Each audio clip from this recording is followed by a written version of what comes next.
Okay, welcome to our first week of lab. Today we are going to discuss some lab policies and a little more information on where you can find some of this stuff on Canvas. And then we'll take a little break and then we'll start our first, activity for the semester. Okay. So an overview of what's going to happen today. So I will definitely take attendance and make sure that the people who are supposed to be on the wait list or are on the wait list are here. I will check in with people who want to be eligible for an ad code. I'll make sure that they're here. And then we will move into the review of Chem 155. So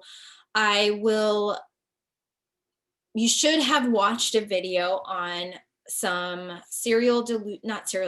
some making solutions, making dilutions, practicing lab math and how to do that. And in this video, there were practice problems that I asked you to pause the video and try. And so hopefully you did that. Again, there's no points associated to that, but this is what helps you become prepared for today. And so when I mean prepared is I'm basically going to give you a practice problem. I'm going to send you to a breakout room and together I'm first going to ask you to solve it on your own. And then I'm going to send you to a breakout room to discuss it and make sure that everyone in that group knows how to get the answer and that everyone has the same answer. And then we're going to go over okay, this is my commitment to myself. I'm going to not compare this to the face-to-face class. So in this class, we are going to discuss how pipettes are used, and I will show you how what a pipette looks like, and give you some information about how they are used in a lab. Okay, we'll keep it like that. And then the very last content or topic that we will discuss today is something called serial dilutions and why those are used, how those are used. And we will not be doing this part here. So give me 1 second here.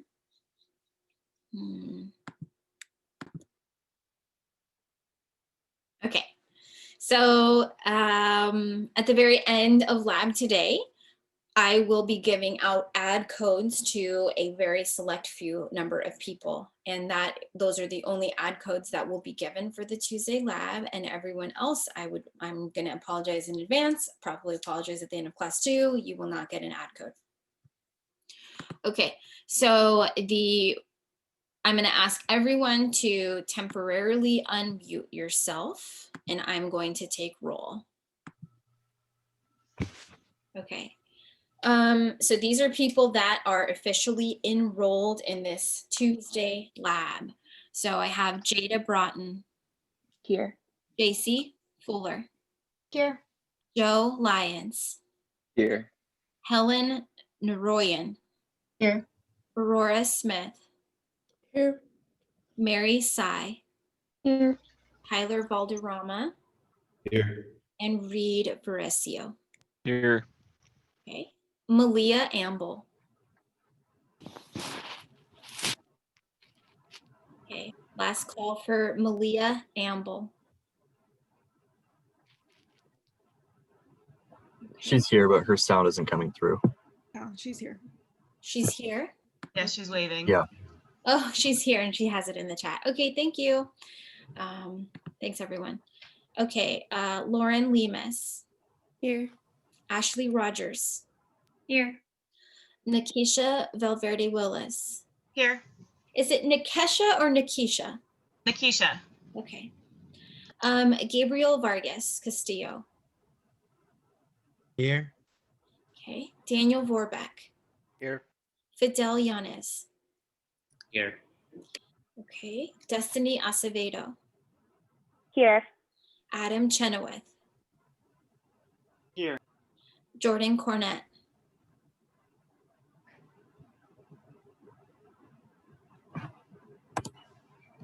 Jordan Cornett.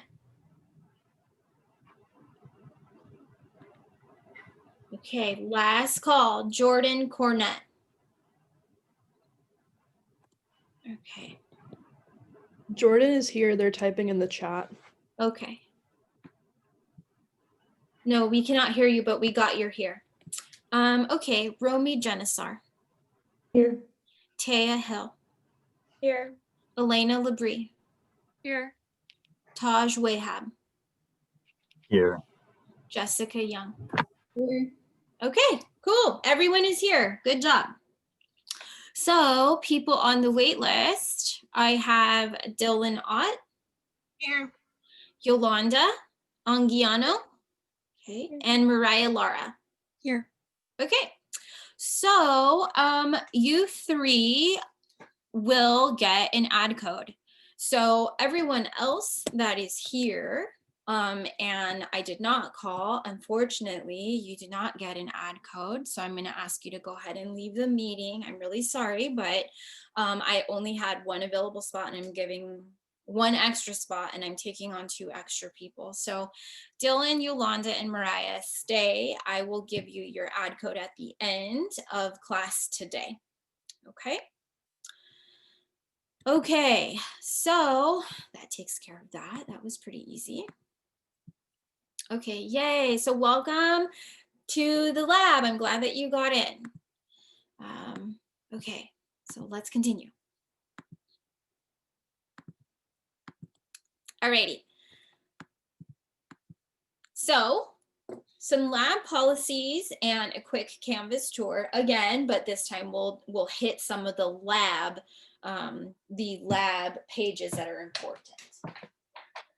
Okay, so for those of you that were on the wait list, it is my bad that you did not read or watch the videos because I didn't send them to you.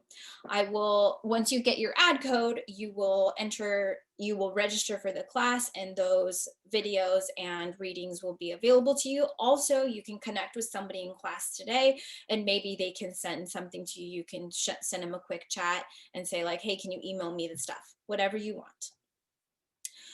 Okay, so lab is 35% of your total grade, but remember lab itself is its own individual component. You have to pass the lab, and to pass the lab, you need 245 points. Okay, every week you will be responsible and expected to either read and or watch a certain number of videos. And the reading is typically going to be pretty short. It's usually a manual that I've written or a video that I've recorded or some other kind of video that they're never ever really long. And then there's usually an assignment that is due the night before. It's kind of like discussion, right? Where you have this information, the assignment's due the night before, and then you come to lab the next morning. And because you just did and turned in the assignment the night before, things are still hopefully kind of somewhere sitting in your brain and you're somewhat prepared for lab. Most weeks during lab, you will be sent to breakout rooms to discuss certain things. And then sometimes we do this as a class. Sometimes I say like everyone from group 1 start putting in the chat and I'll ask for certain information and I'll write it if I can get my iPad to ever work again. It's brand new, so I don't know what's going on. We'll either write it on there or I will type up a little document on my computer or bring home a whiteboard and write it on the whiteboard and show you. One of the 3 options will happen. Okay, and then some weeks there will be unannounced pop assignments. I don't call them quizzes because they're usually like, hey, so you have 45 minutes to do this assignment. I just opened it for you on Canvas. You can talk with one another in groups. You can, I don't care. You can use all your resources. You can have your computer wide open. I don't care. So it's not a quiz, it's open resource, but sometimes I don't announce them. And if you showed up unprepared, you will not be able to finish that on time. It will be a struggle for you. So showing up prepared is imperative. Showing up is imperative, and participating and engaging with groups when you do get sent to breakout rooms is really going to be what's going to build your community in this class. Okay. I don't think I need to remind you about the Q&A again, so we will just skip this, but at this moment, are there any questions?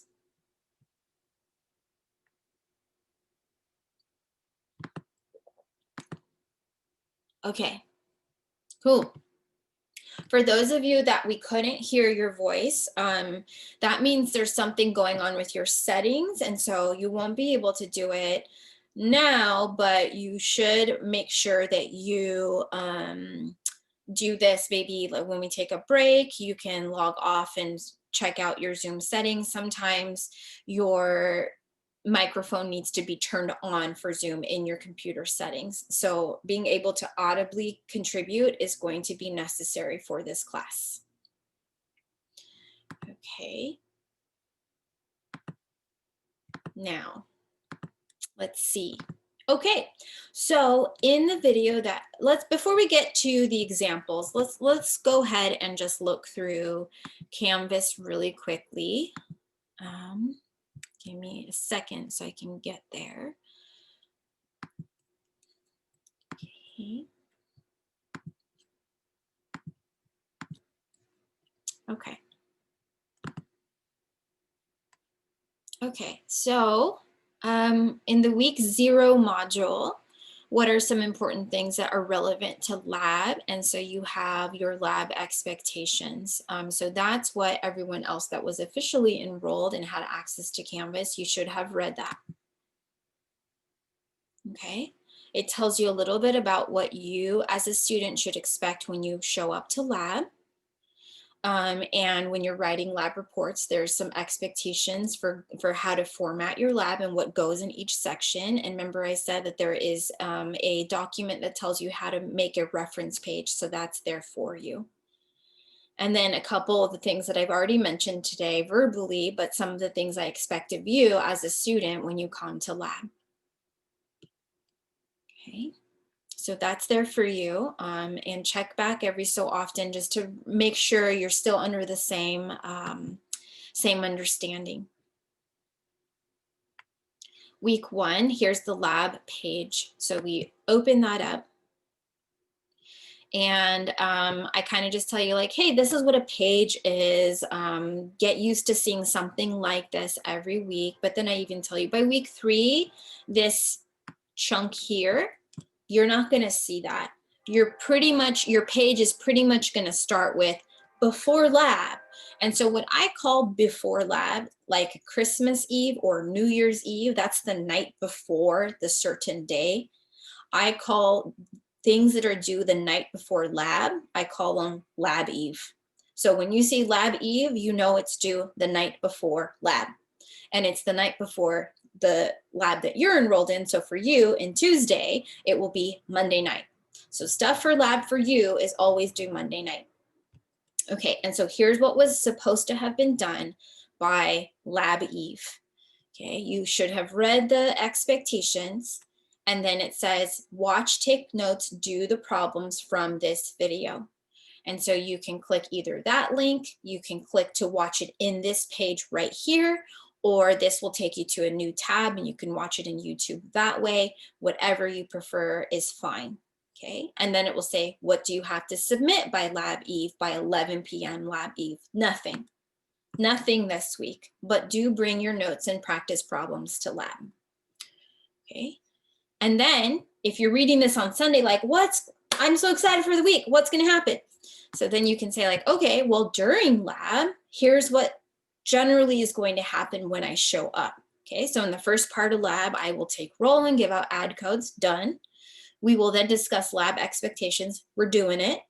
And then we will have question and answers about lab stuff, so we'll get there. And in the latter half of the lab, you're gonna work in breakout rooms to solve math problems, lab math problems. Okay, and then here are some important files that you'll need during lab. So you'll need the slides, which are obviously they're posted for you, and these are the slides I'm working off of. And I'm recording this, so later, posted after lab, a day or so, the URL will be right here, and it will kind of look like this. Okay, and then when we finish lab, we'll come back here at the end of lab, but when we finish lab each week, I'll kind of give you a preview of what's to come. So we're not going to do that now. We're going to keep with our traditional format, and I'm going to do this at the end, but it's here. Okay, so Oh yeah, but somebody told me that this was due on Canvas on the wrong day. So let me check out the assignments here. Okay. So here is,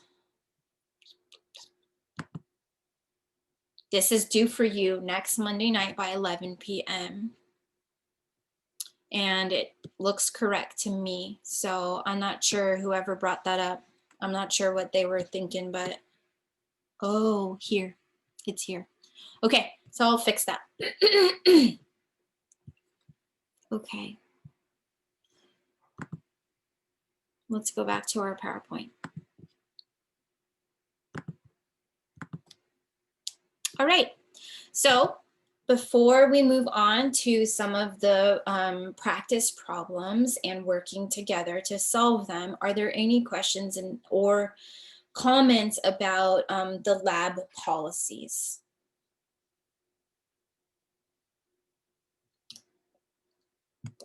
All righty, so here's what we're gonna do. You are going to work with your team. I'll give you maybe like 20 minutes. How many questions do I have here?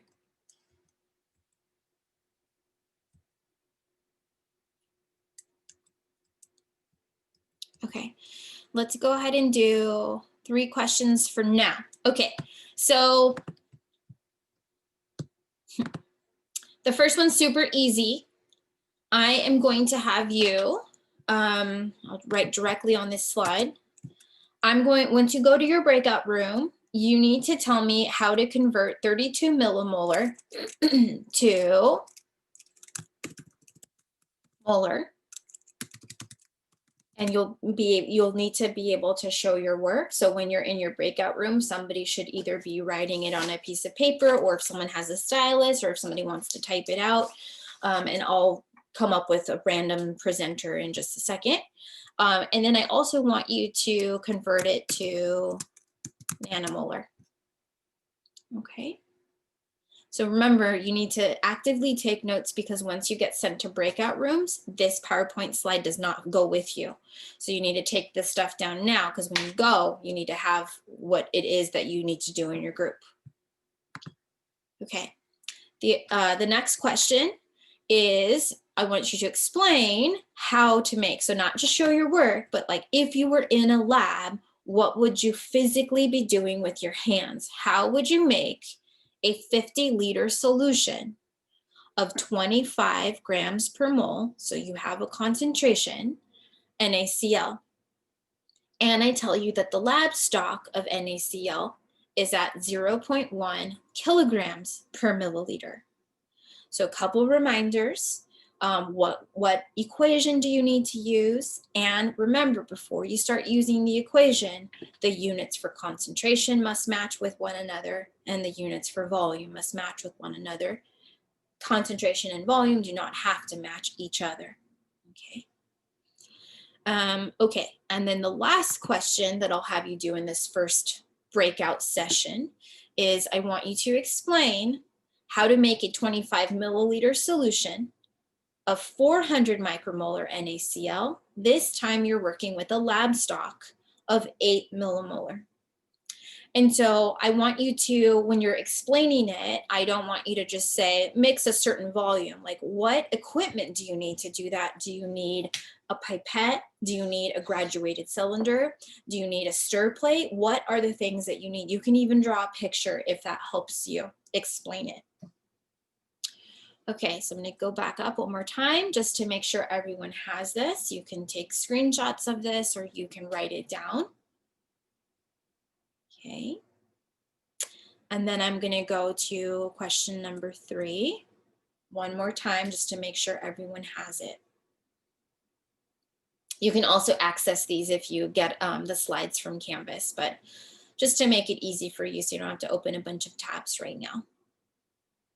Okay.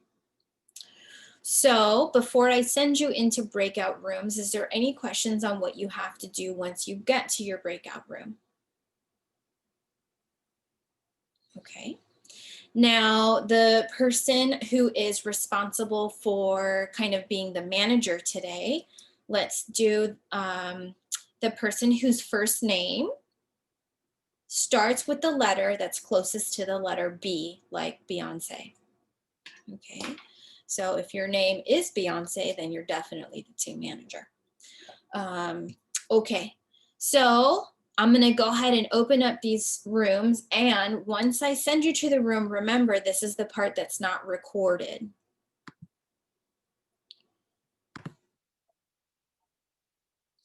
Okay, so in your breakout rooms, you were asked to do a couple different examples of lab math that are commonly used in labs all over the world if you're in a molecular biology lab.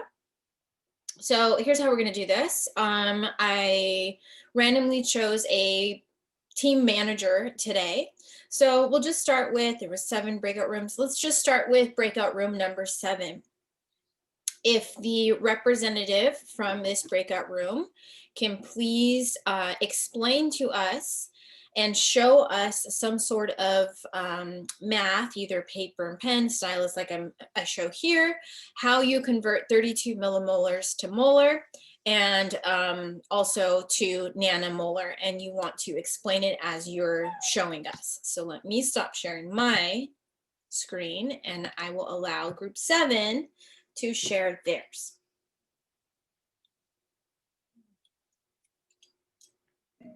Hi, so I'm the leader for group 7. So let me just pull up a piece of paper that I can do this math on, and then I'll share my screen. Okay.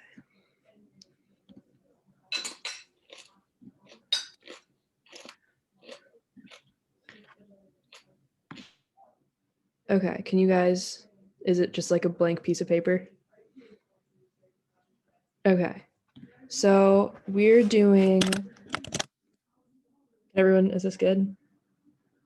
Okay, cool. We're gonna be doing 32 millimolar to 2 moles. So the way that we did that was 32 millimolar. If you think about it, milli, the prefix milli means 1,000. So we're going to do like a little conversion.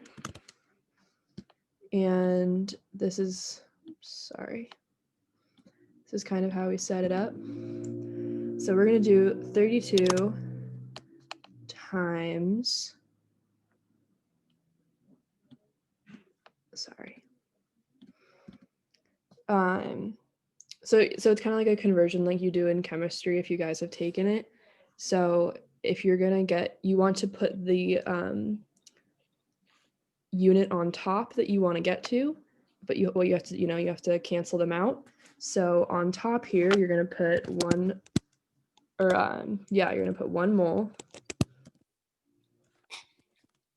And then underneath, because millimolar is smaller than molar, you're going to divide by 1,000 because there are 1,000 millimoles in 1 mole. So that's going, if you do the math on that, that's going to equal 0.032 moles. So, oops, sorry. So the next one is kind of similar, a little different. We're going to be going from 32 millimoles to nanomoles. And this is slightly different because nanomoles or millimoles are larger than nanomoles. So you're going to be having 32 millimoles over 1.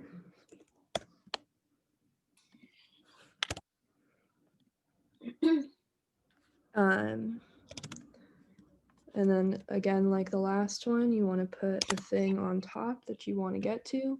However, it's different because there are 10 to the 6 nanomoles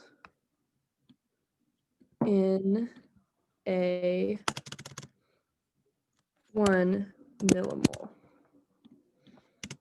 So for that math, if you throw it into your calculator, you're going to get, I'm going to do it in scientific notation because it's a very large number, 3.2 times 10 to the 7 nanomoles, or 32 million nanomoles. And that's that. That is that. Okay, thank you. Wait, who is speaking? Because right now I only see my own face. Oh, it's Aurora. Aurora, thank you so much for doing that. And everyone, that's pretty much how you should show stuff. You can type it as you go. You could have already had that, and you could kind of use your cursor to show us, okay, first what we did was 32 millimolar times 1000. You explain your writing. So any of these options are fine. And are there any questions from the class?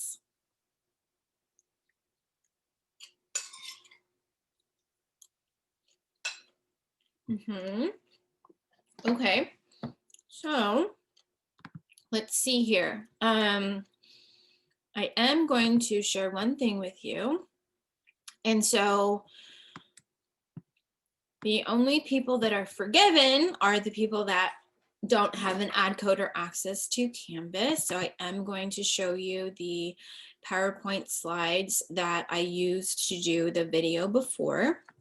So let me share that with you. So this is an example of, I did expect you to watch this video. So thank you to those that did. And if you didn't, you should go back and watch them, even if the math seems really straightforward to you, because I tell you certain things that you need. For example, I'm going to stop sharing your screen, Aurora, because I think we're done here. Okay. All right, so this was the video, or this was the slides I used for that video. Okay.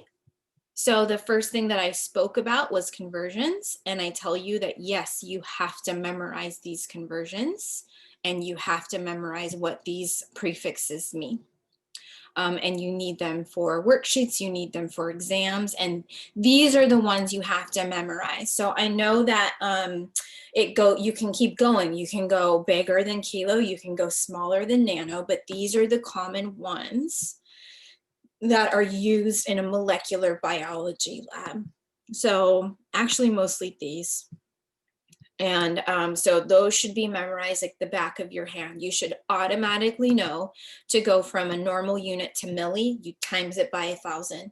To go from micro to milli, you divide by 1,000.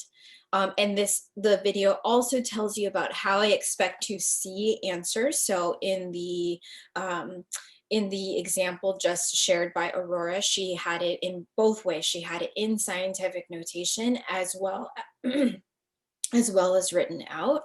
Both are technically correct answers, but the video does explicitly say that I want to see it in non-scientific notation, because that is the evidence that you know what actual number it is. And so I would like for you to show that. The other thing that I want to say is that in other types of, not conversion questions, but in other types of lab math, if your number happens to be like 3,400, let me just write it. So if your number happens to be, oops, that's the number, I do not expect you, unless I specifically ask you to leave it in milliliters, do not leave it like this. So in math for this class, you should see like, oh wow, there's so many commas here. That should be your red flag. I need to use a different unit. So instead of, this will give you partial credit, but what you should write is 4.79. Oops. and then you figure out what unit you should have there. So milliliters, so it would be to liters would be to kiloliters. It's a weird number, right? So this would be your correct answer. And let's see. 1, 2, 3. I'm checking my work. Okay. So that's what you want to do. So please do go back and not only read the slides, but just watch the video. And if the math is easy, put it on 2x speed and you'll be done in half an hour. Okay. So thank you again, group 7. And yes, Romy, now your question has been answered. So let's go ahead and move on. What was the next question was, let me go back to my slides. It was, let's see. The next question is how to make a 50-liter solution of NaCl at 25 grams per mil when your lab stock is 0.1 kilograms per mil. So for this one, let's do group number 3, breakout room number 3. Whoever was the team manager, please go ahead and walk us through that. And I've stopped showing my screen, so you should have access to it. Okay, so I was the team manager for group 3. So the equation we used was the M1V1 equals M2V2. So the first thing we did was convert the V2, which was the 25 grams over milliliters, and we converted it to kilograms over milliliters to match the lab stock. And then we plugged in, where is it? Right, so then we plugged in 0.1 for the M1, and then times V1 equals 0.025 kilograms over milliliters times 50. Can I ask you a quick question, a quick favor? Can you use your computer cursor so that we know where to look on your slide while you're, while you're talking? Okay, one of my other teammates is sharing the screen while I explain it. Cool, perfect. So Sharer, do your best to follow what Mary is saying. Okay, so down where V2 equals 0.025. So we converted the 0.025 to match the 0.1, so those cancel out.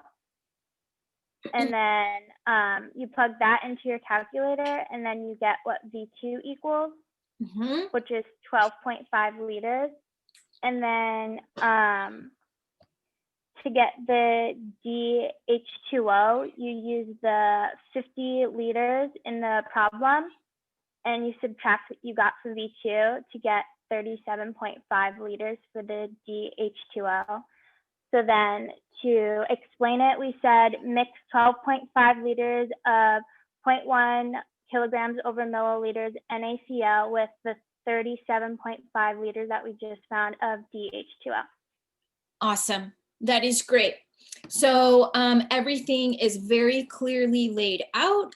The desired volume. So we know that that desired volume is going to be your V2. We knew desired concentration. So chemistry uses the M because typically in chemistry, the concentration that is used is molarity. So it doesn't matter that you write M1 and M2. I use C1 and C2 because concentration can be more than just molarity, but the variable letter doesn't matter. What matters is that you assigned it correctly, and you totally did. You importantly converted the units of concentration because you saw that they were slightly different. And so just for anyone out there, if you converted to grams per mil instead of to kilograms per mil, you would still get the same answer. And let's see, the starting concentration. Yep, everything was set up correctly and the explanation was correct. So it's not enough just to show your work. You have to also say what you would do in the lab. So are there any people out there that got a different answer or need clarification on this, and either the group can help or I can help? And now's your chance. So now's when we're in our learning experience. So if you don't know, it's okay, but you have to take charge of trying to learn how to solve these problems, because the worksheet at the end of the day will have questions like this. Okay, thank you, Mary. Thank you, group, whatever you were, 2, 3. Okay, so you can go ahead and stop sharing your screen. And we'll do one more group, and then we'll do a couple more, and then we'll take a break. So let's go with group 1. So the question was, how do you make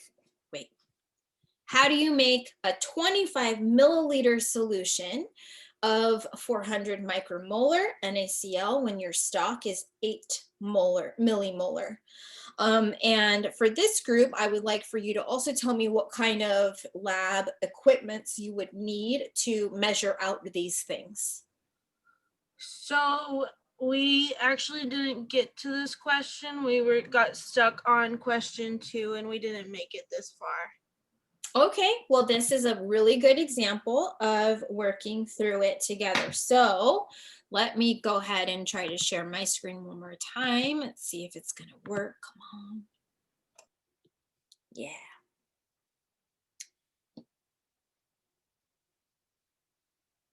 Okay. Come on, computer.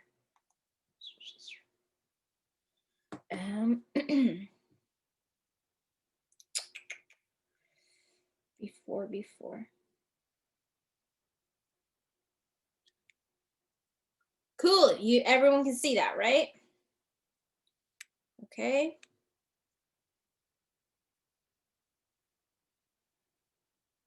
Okay, but I don't want that one, sorry.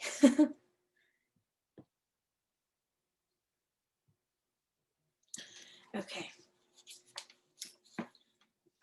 Awesome. So let's move on to that question. Here we are. Okay, so I'm going to now I'm going to remind you, everyone should have their chat open. And this is when I just start asking questions and you start contributing. I don't keep track of who's contributing the most or whose answers are right or whose answers are wrong. I just look at the answers. So first question I'm going to ask you is what equation do we need to use for this, if there is an equation?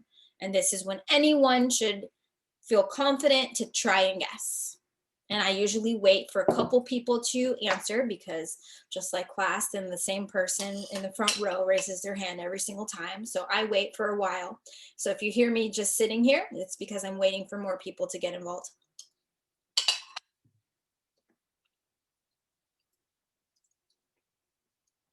Okay, great.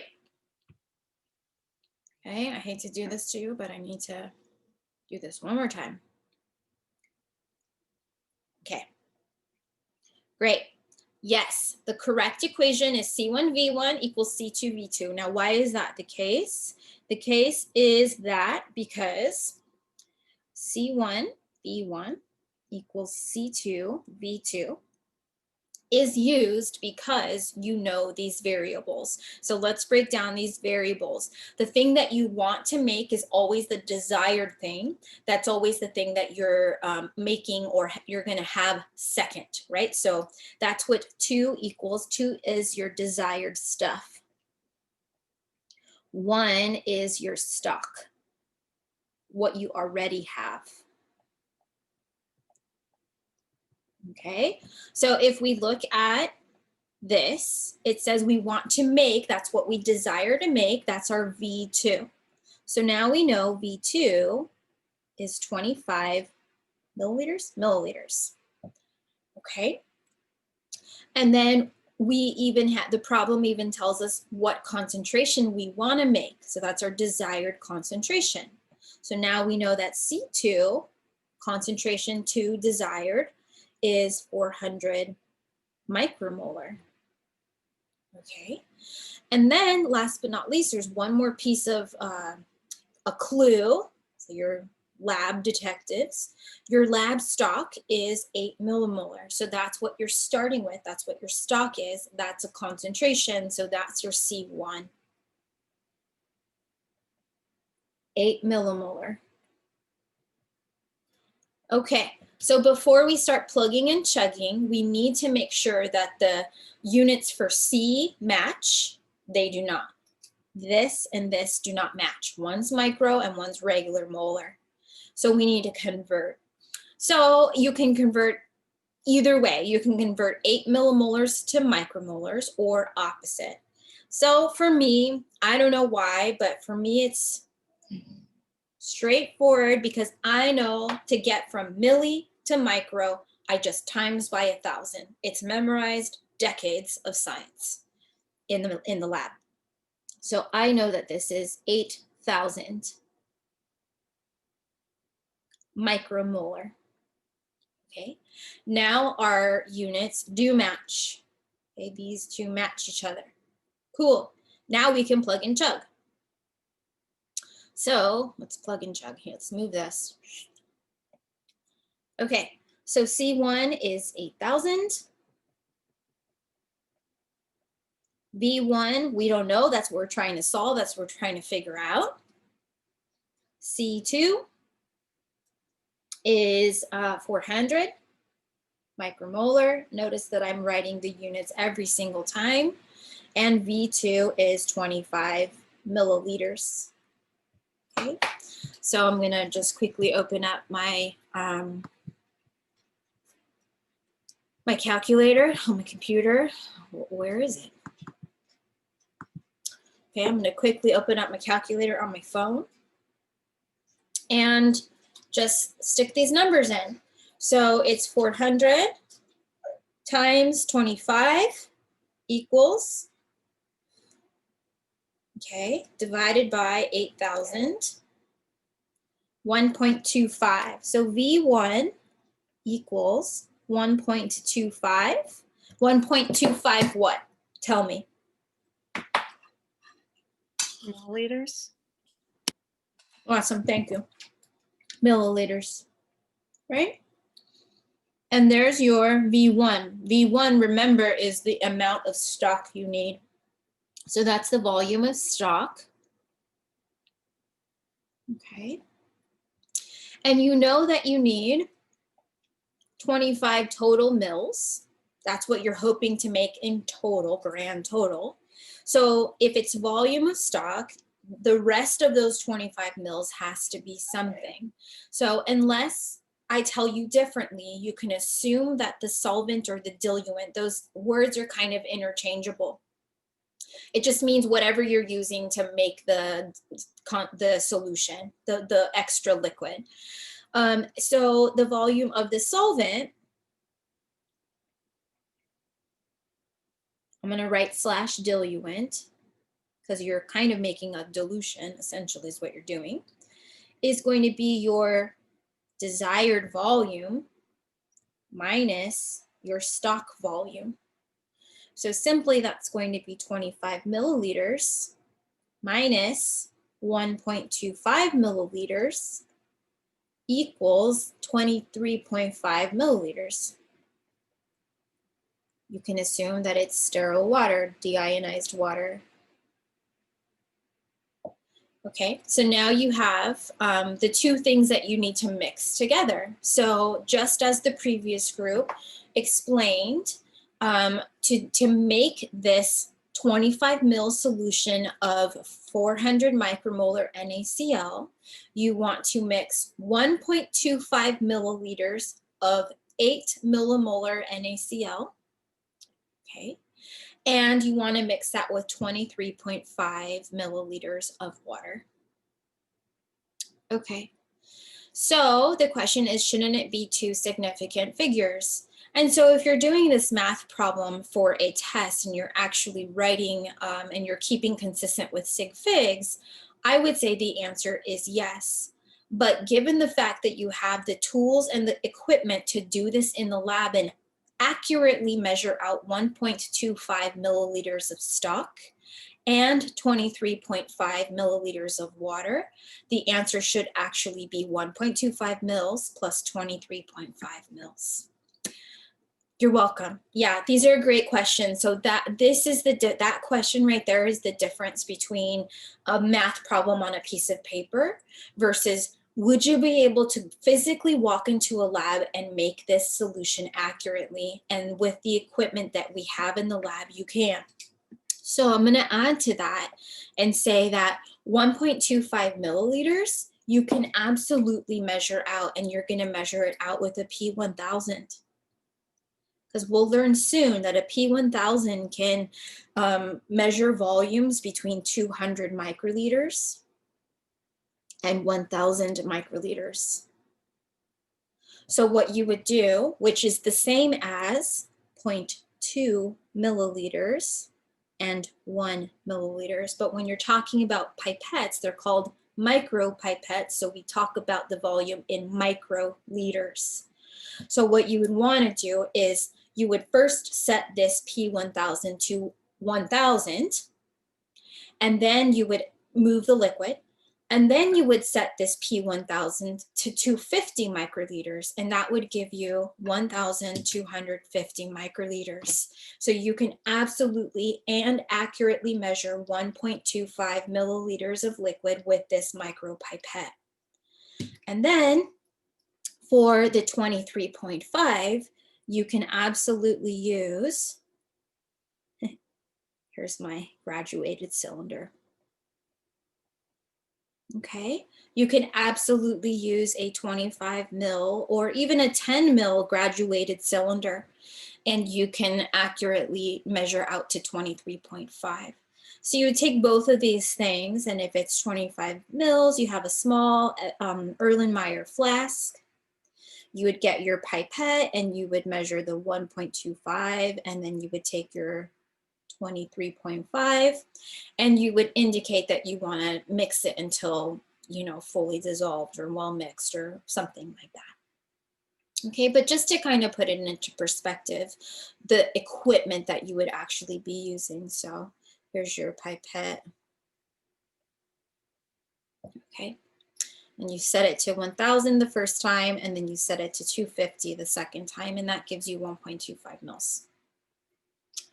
Okay, all right. Any additional questions about how to solve this problem, or the equipment that you would use in the lab, or how you would, I guess I'd be able to answer this, because these are the types of questions that will be on the homework. Okay, great. Okay, so let's go ahead and do 1, 2, cool. 2 more questions. So we cover almost all the different types of lab math styles that we will be using this semester. So this should actually be, this is my reminder to tell you that today is not the only day we're going to be doing math. In the future, you are just expected to do this on your own, and we won't be going over it as a class. Today is the day we're going over it as a class. So if there's math that comes up in the future and you have no idea how to do it, my suggestion is that you watch this video and you watch the video that you should have watched before lab today. Those 2 videos will have the math information that you need to solve all of the math for the rest of the semester.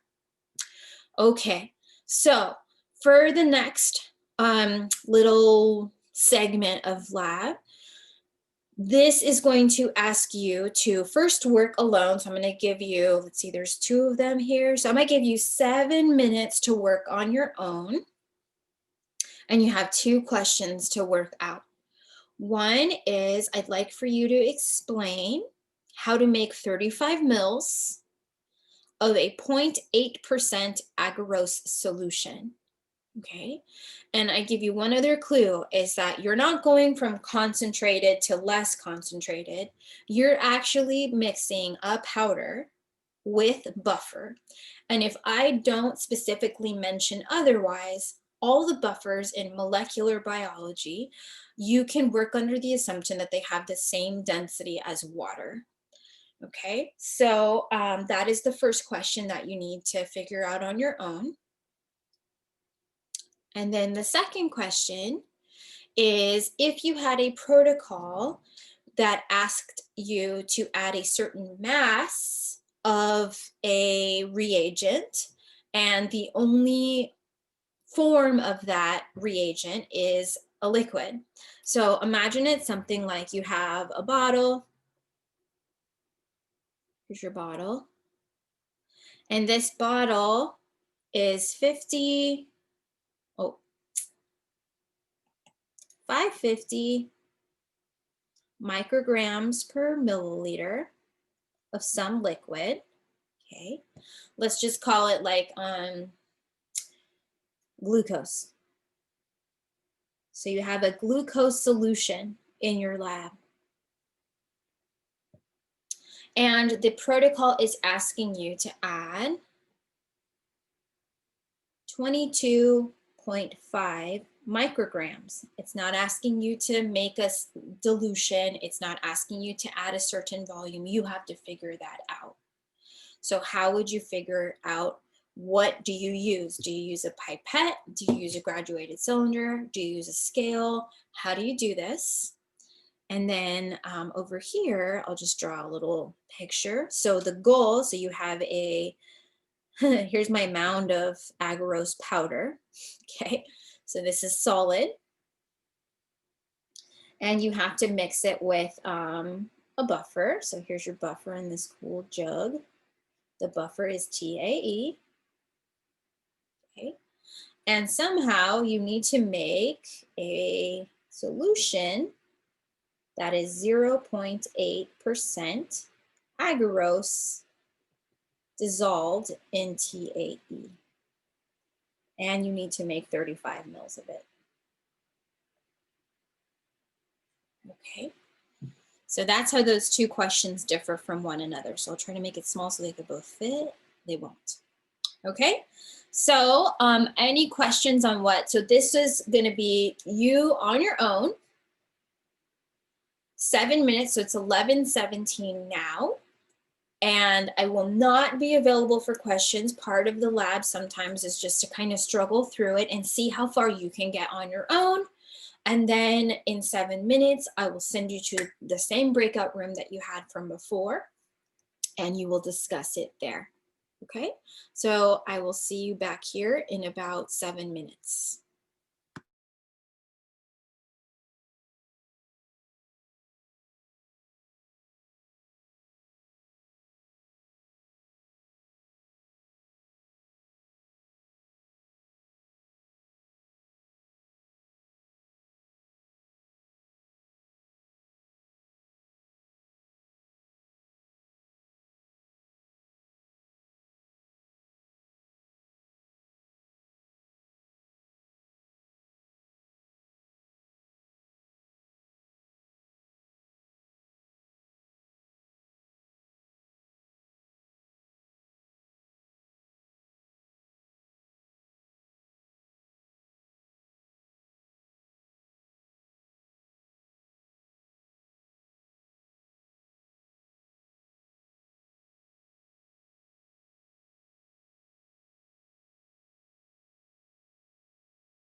Okay, everyone. So that was 7 minutes. Let's see. I'm sorry, Jessica, do you have a question? Sorry. I was just wondering on the slide, it says you need to add, for the second question, you need to add 22.5 milligrams, but then you wrote down 22.5 micrograms. Okay, so yeah, I miswrote. So whatever you solved was fine. And if you are the group that gets called for that, just make sure either way, the lesson is on how to do this. So if you're the group that does it and you ended up solving for 22.5 micrograms, no problem. We'll work through that. So sorry, I didn't see the question earlier. Okay, so having said that, you had time to work on things by yourself. Now you're going to go share this information with your original group. So in that group, I'm going to give you 7 more minutes and same groups as last time. So it's 11:25 now. So at 11:32, we will be back in the big class.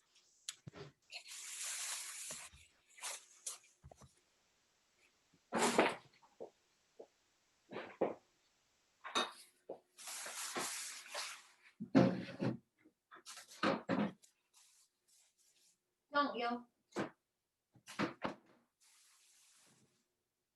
Don't. Dr. B, Yeah? I didn't get sent to my group, sorry. What group are you supposed to be in? Number 1.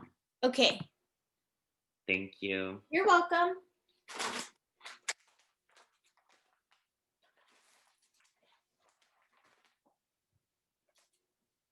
Ooh, we're gonna eat that. Excuse me, baby girl.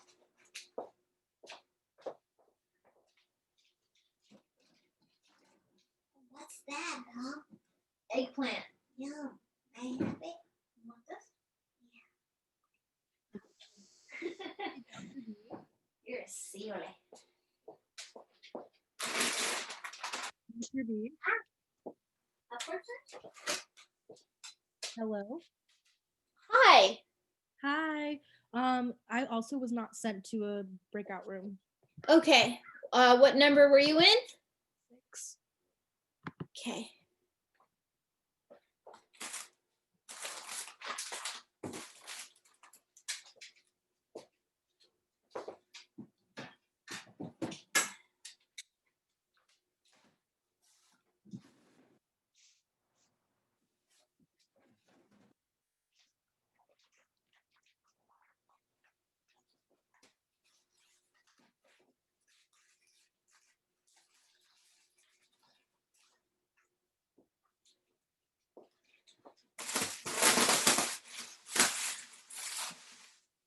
What's this? Oh yeah, cool. Awesome.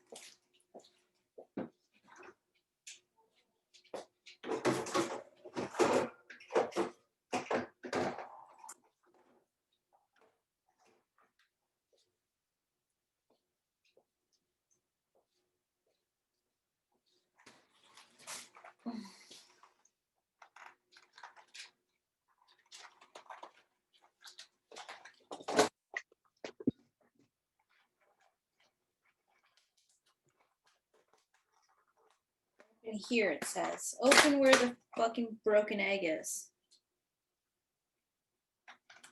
Okay.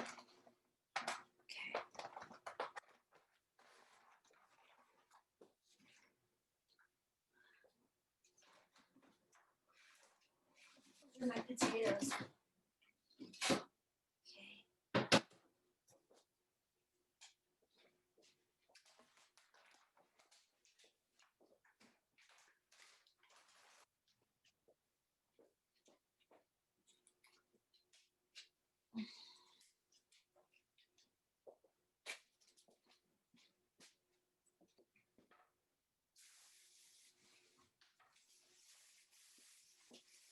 Okay. Uh-oh. Uh-oh.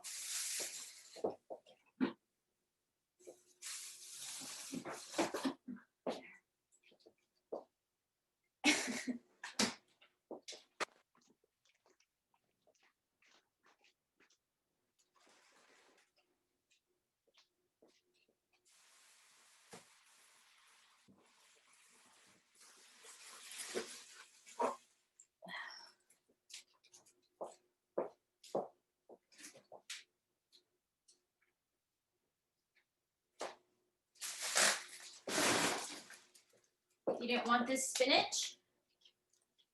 Okay.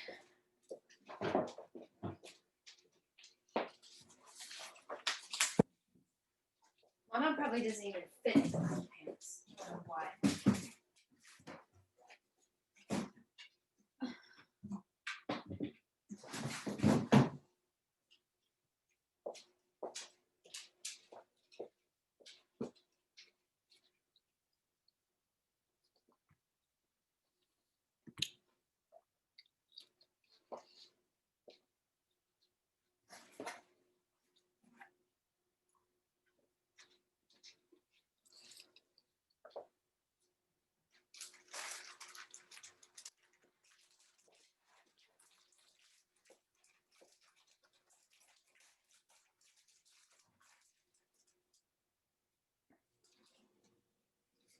This is so dumb.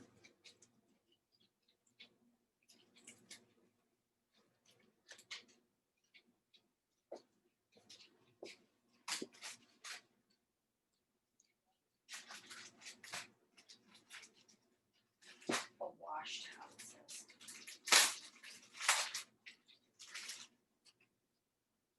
Might just send it back. Let's see.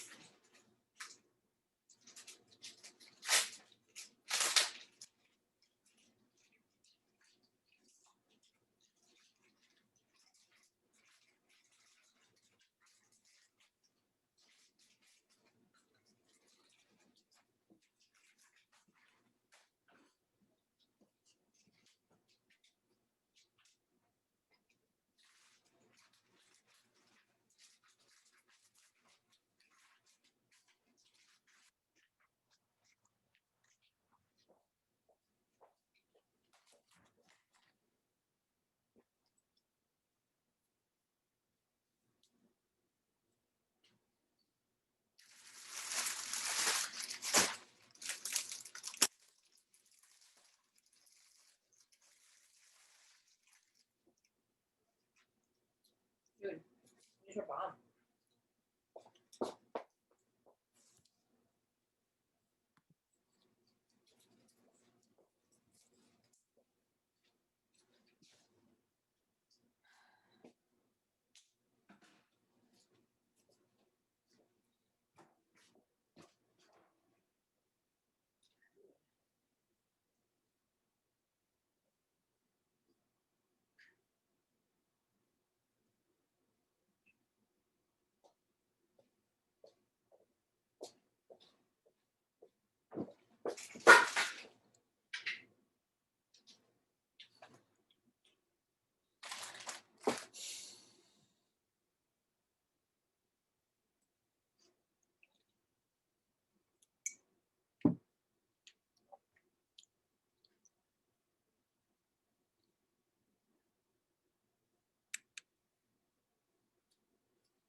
Okay, so everyone is back.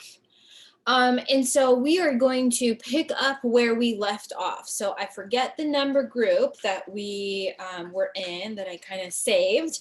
So that group, if you can once again tell us or attempt to explain to us how to do this first problem. So what we, let me pull up a thing to write on. Okay. Oh, let me stop my share. Okay, go for it.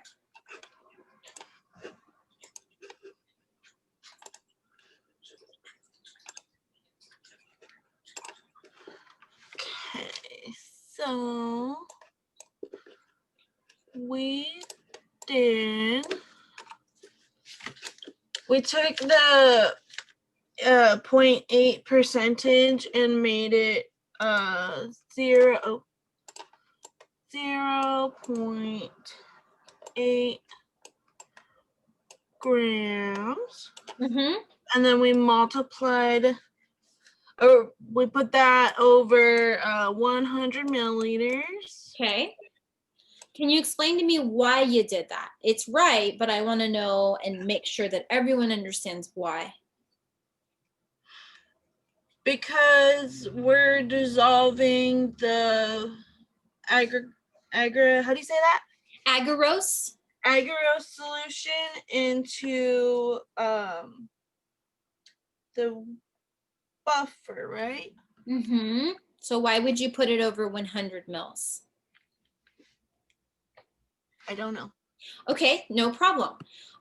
Anyone else that wants to contribute in the chat, can you tell me why that might be?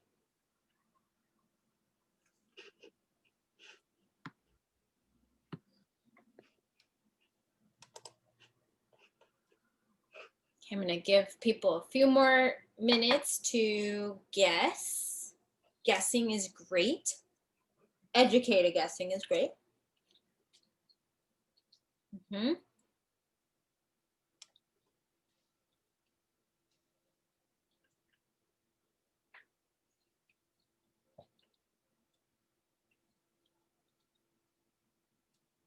Okay, collectively, you all have the right answer. No person alone has the right answer. So the reason why you put 0.8 grams over 100 milliliters is for a couple things. 0.8 is the same thing as 0.8 divided by 100. Grams over 100 mils. Why is that? Because the buffer is the same density as water. So you know that 100 milliliters of water is 1 gram. That would be 1%. That would be a 1% solution. So any other percent solution, if you're working with a buffer that is water, any other percent solution, you just simply substitute the percent for the letter lowercase g and you put it over 100. And that's how you know that if you did have to make a 100 milliliter solution, you would add exactly 0.8 grams. That would give you a 0.8% solution. Okay, so Dylan, go ahead and continue. So the desired amount of solution was 35 milliliters. Mm-hmm. So put that on the bottom. And then this is what we're trying to figure out is the amount of grams. Mm-hmm. And so then we just kind of did the math. So then it would be x equals 0.8. And then we have it in grams. Uh-huh. And then we're multiplying that by the 35 milliliters. Yes.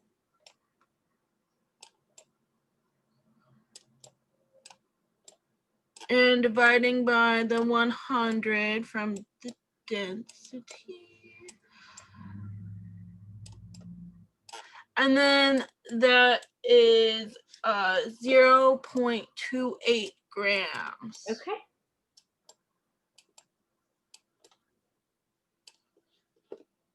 Okay.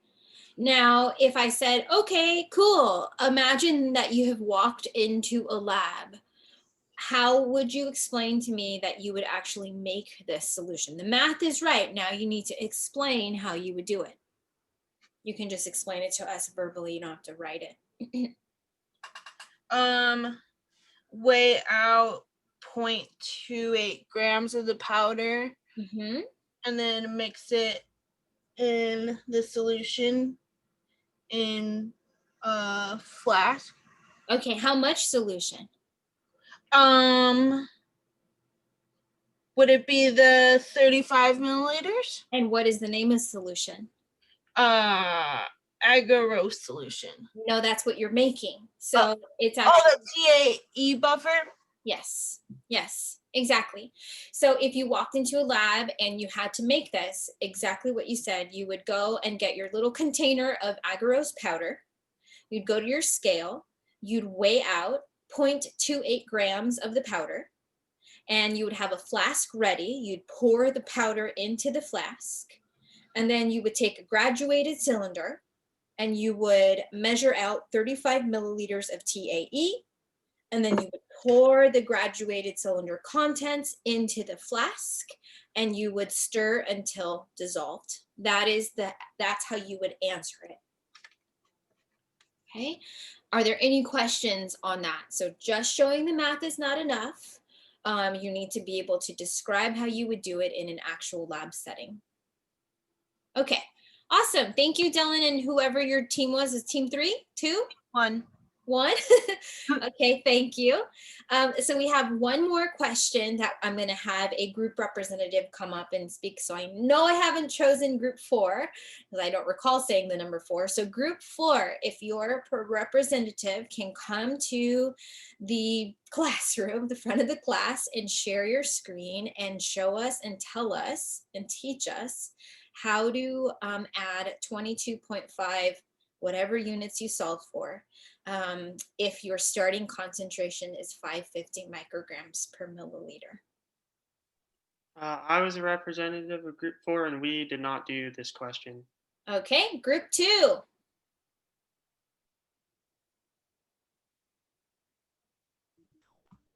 I'm from group 2. Okay. And somebody else is screen sharing for me. Okay, screen share, can you make that a little bit bigger? The font. So just go up underneath where it says insert. Okay, or that way, that's fine too, sure. Cool, thank you. What we did first was we got the 550 micro, I'm not blanking out on the unit. Grams, micrograms. And we converted it to 0.55 grams per microliter. Milliliter, sorry. That's okay. And then after that, we set up a crisscross multiplication. Okay. And we got, we put 0.55 micrograms over 22.5 micrograms on one side. Okay. And wait, sorry, I got ahead of myself. It was 0.55 micrograms over 1. Okay. And times 22.5 micrograms over x. Okay. And then we cross multiplied, and we did 0.55 micrograms over 22.5 micrograms, and we got 40.9 milliliters of solution. Okay, so I think the math is right, but that is not showing all of your work. So we need to make sure that, if I went to go grade this, I'd be like, where's their X? Where is the actual ratio set up? I don't see any of that. So I think the answer is right. I haven't solved these, so we're gonna solve it now. So go ahead and stop sharing your screen. I will share my screen and we'll make sure that what you're saying sounds right. So let's make sure we all get to the same answer together. So let's go here. Okay. Okay. Alrighty. So what you said was correct. So you, I think, solved for milligrams, right? So let's work with that. So let me go ahead and erase that so no one's confused. Let me write the correct thing that we're trying to solve for. This is what we want to do. This is our goal. How do we add that? We know we need to add some sort of volume.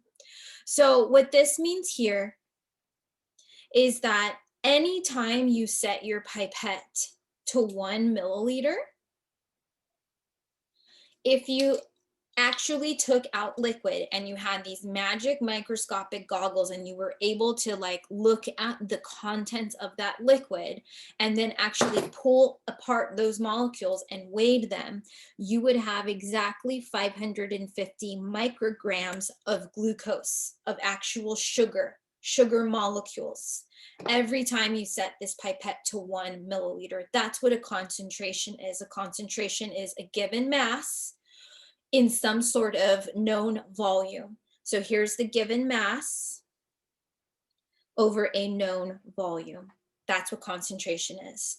Okay, And so you need, the protocol asks you to add 22.5 milligrams. Well, you don't have glucose in a solid form that you can just throw on a scale. So you can't do it that way. So you're going to have to add some sort of volume.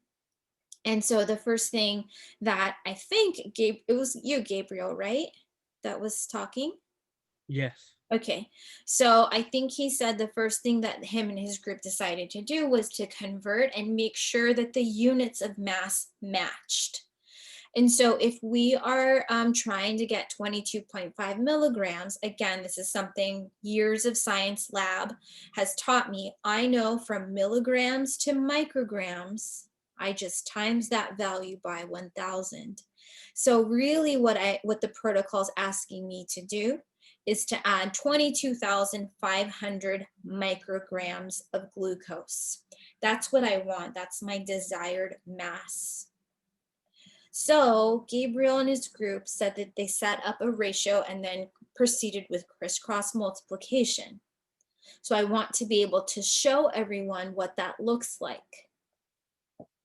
Okay, and so for crisscross multiplication, you multiply the two values that are diagonal from each other, where there's actual values there. This should not say 1, it should say X. Okay, so you first multiply those together. So you have 1 milliliter times 22,500 micrograms. Okay.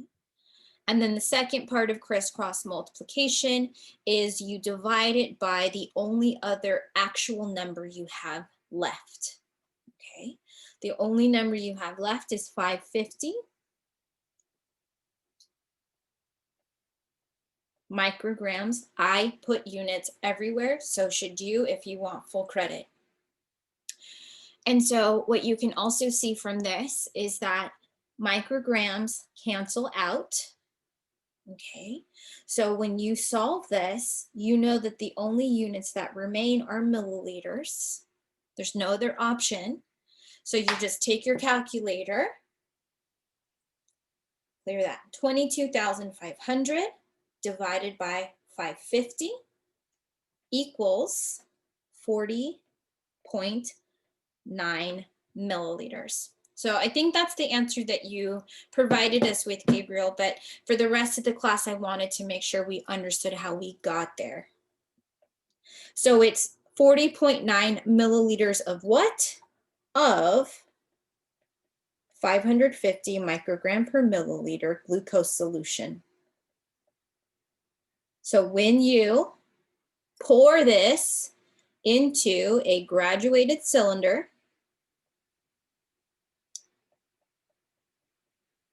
you're going to measure, so this you can't really, yeah, I mean, you can set it to 40 mils, and then you can add another 0.1 using a pipette, but in class, you probably just want to go a little bit above 40 mils, right? So you can call it 41 mils, that's fine.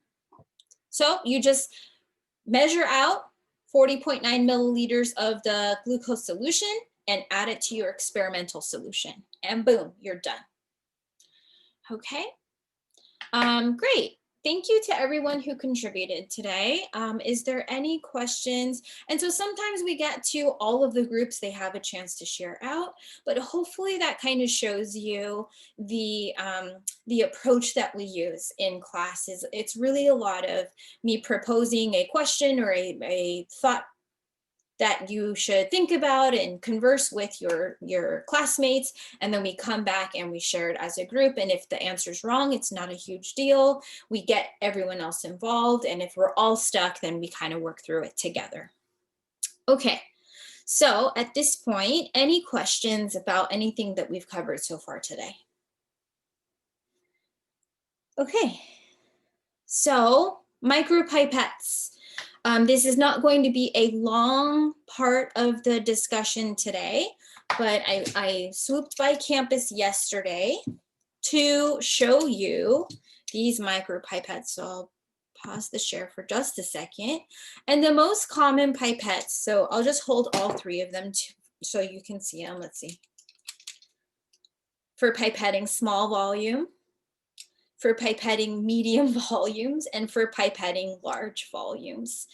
Okay, and so importantly, I just wanted to show you, here we go.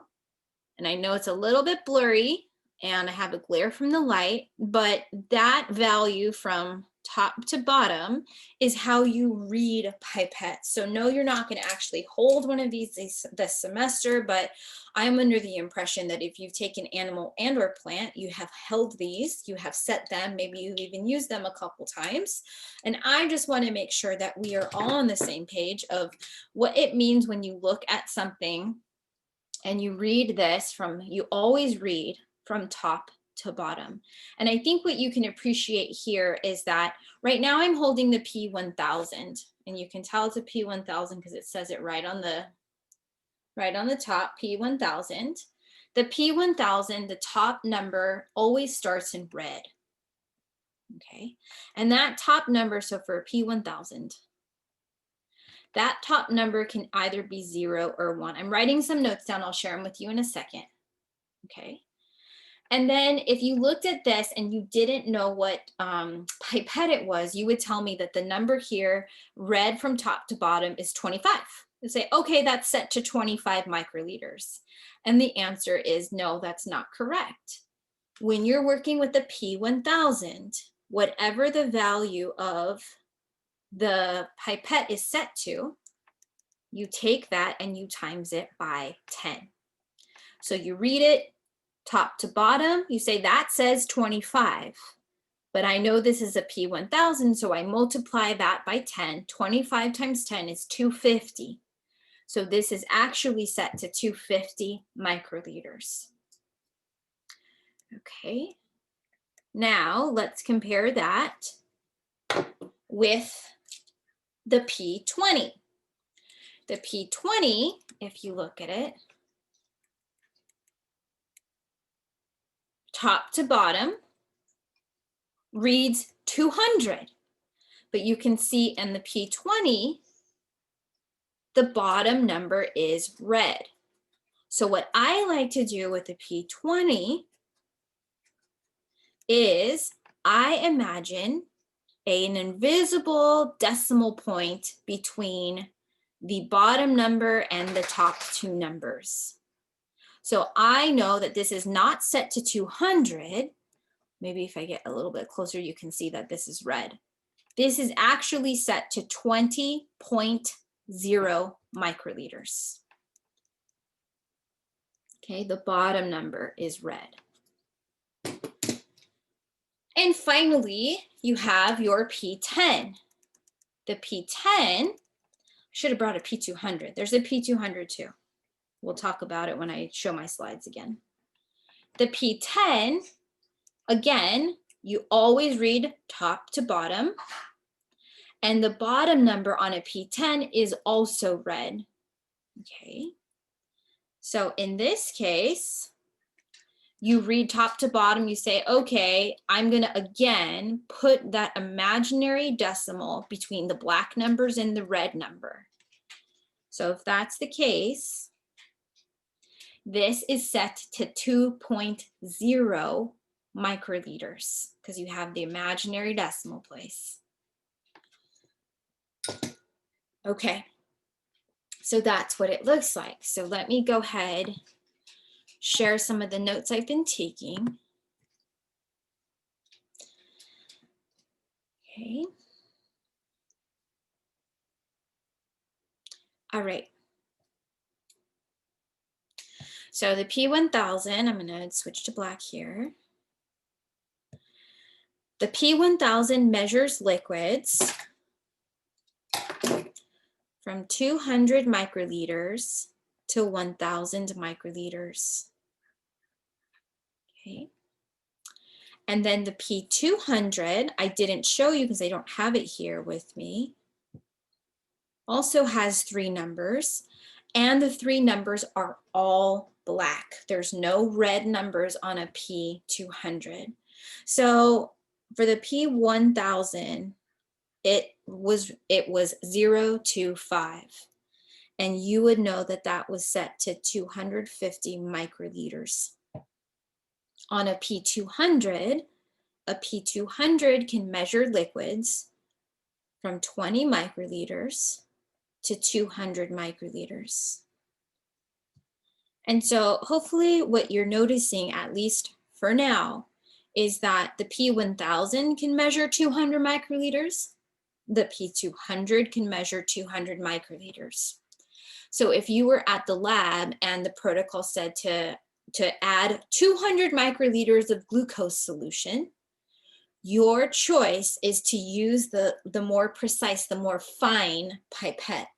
And the more fine pipette is going to be the smaller one, the one that can pipette smaller volumes, because it's going to be more accurate for those smaller volumes.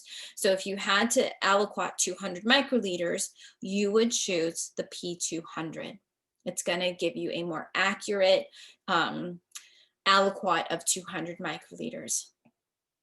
The P200 all the numbers are in black, and let's say you don't times it by anything, there's no invisible decimal points. So if this read 136, that's exactly what it's set to. This is set to 136 microliters. No multiplying, no dividing, no invisible decimal points. Okay. Now, for the P20, we know that there is that magical decimal point. So if you had something like, I'm going to change that to a 6. Hold on. I want you to take a peek at something. The P200 can read from top to bottom 136. The P20 can read top to bottom 136. They are not set for the same volume. Okay. Because the P20 has that imaginary decimal place, this is not 136 microliters, it's 13.6 microliters. Okay. And a P20 can aliquot from 2 to 20 microliters. So again, if you had to aliquot 20 microliters, you have a choice between the P20 and the P200. You would choose the P20 because this is going to be more accurate for measuring 20 microliters than the P200 would be. Okay, and then last but not least, you would have a P10, and this is going to measure volumes from 1 microliter to 10 microliters. And I don't have one here, and I think we only have one in the entire department. There is such thing as a P2, and that measures volumes from 0.2 microliters. You literally can barely see it with your naked eye, to 2 microliters. Okay. So the last thing that I want to mention for at least the pipettes I have here, this is going to be really hard to show. Maybe we can. I'm going to stop so we can make this nice and big. Okay. You see these little tiny sticks on the bottom. So there's tiny little hatch marks or tick marks. So if you move this is how the numbers change. Okay. And so I'm going to try to get back up here. If you move this just slightly, you can move one stick at a time. And you move again, you're at the next little black stick. You move again, you're at the next little black stick. Okay, so I'm going to try to draw that on the iPad. Okay.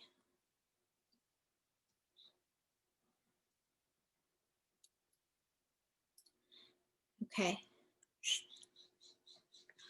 So if the little blue arrow is directly on the number 5, you are exactly set to 250.0 microliters.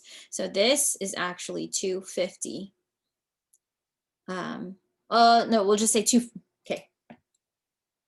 Scratch what I just said. Now, if you moved it over one tiny little hatch mark,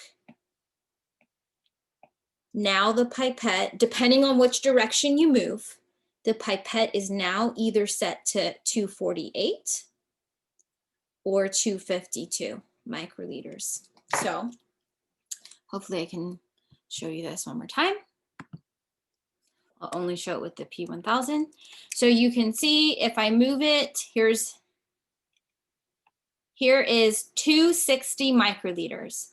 If I move it in this direction, I'm getting close to 270. So in this direction, every little hatch mark is 2. So it'd be 260, 262, 264, 268, 270. If I move it the other direction, I'm nearing 250. So it'd be 260, 258, 256, so on and so forth. So what that means is that each of those hatch marks for the P1000 is 2 microliters. Okay. All right, so each of these is equal to 2 microliters. All of the micropipettes have these.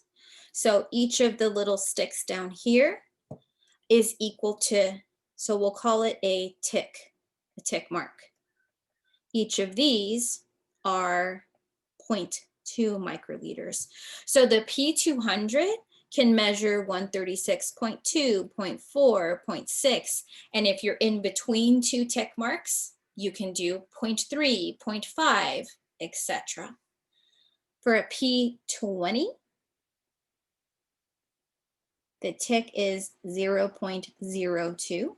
So now you're starting to see that these pipettes are more precise the smaller that they get, right? The P1000, you can't do it to 0.2 or 0.4. You won't be accurate. And then finally the P, so these are both, the tick mark for P10 and P20 is both 0.2. Let me make sure. 1.2, yeah. And then for the P1, each tick mark is 0.002. So that P2 can really measure some fine, very specific volumes. Okay. All right. So any questions on micropipettes? Okay. So I had one more slide in case we needed more room or for me to answer questions. And that's pretty much it. So the last thing that I wanted to talk about today was something called serial dilutions. Okay, and so for serial dilutions, one of the math approaches was creating a dilution. And a dilution, so one important thing is dilution is not the same thing as concentration. Those terms mean totally different things. Concentration is a certain mass over a certain volume. Dilution, all you know is you're making something less concentrated, but you don't necessarily have a concentration value. You're just like, oh, let me dilute it in half. Let me dilute it by 5. Let me dilute it by 10. Let me make it weaker by X number of a factor. Okay, so serial dilutions are commonly used in the lab. And it's mostly when we're working with such concentrated substances that we need to make less concentrated, sorry, there's a lot of noise outside right now, it's distracting me, less concentrated substances that we can actually use to do our work. And so one example are cell cultures.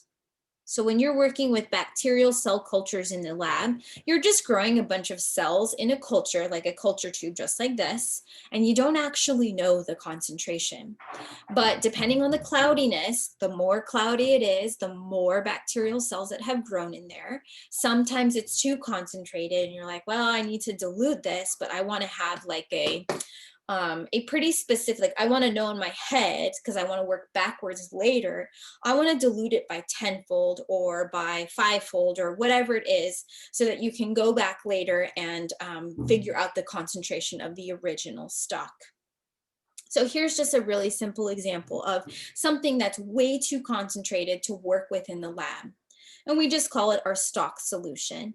And so this stock solution, we say it's the 1-to-1 solution. It's full strength. We don't know the concentration of it. We just know that it's full strength. It's 100% strong. This is the strongest it will ever be.